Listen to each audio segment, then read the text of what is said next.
Hello, faith leaders, and welcome to Breaktime. Today's proverb is 28:7. A discerning son heeds instruction, but a companion of glutton disgraces his father. A discerning son heeds instruction. And there's something about great joy that comes when we heed instruction. What a weird word, heed. What does that really mean?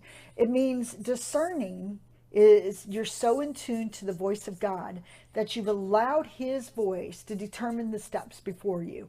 You are hearing him. You are being still on the inside, and you've fixed your eyes on the Lord, but not only your eyes, you've fixed your ears on what he's trying to say.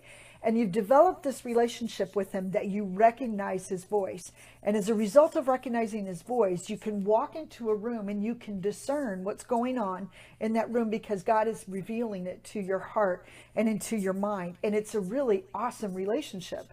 And faith leaders, that's who we are. We're people of discernment. He's given us that gift, that place in our hearts where we can really fine tune. You know, when you're listening to a radio and it's very staticky, that's just so irritating.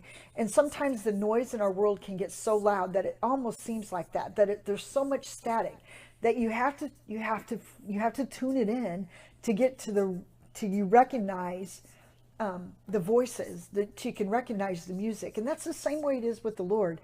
There's so much noise in our world that if we're not really careful, we begin to listen to noise that we don't need to hear. And that's those that have chosen a different path. They're listening to noise. The ways of the world have become very acceptable. But we don't listen to the instruction of the world. We listen because we've been given discernment and we recognize when something's not right. It's something that God has shown us, and it comes out of this relationship that we have with him. It's such a powerful relationship.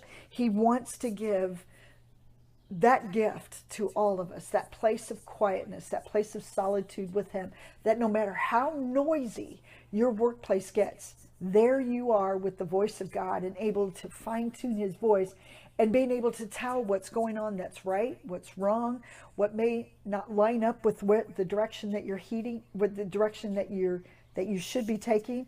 And it's that also those big stop signs that say stop. But you know, something about it, when we allow the voice of God to direct our path, so much joy enters into our heart.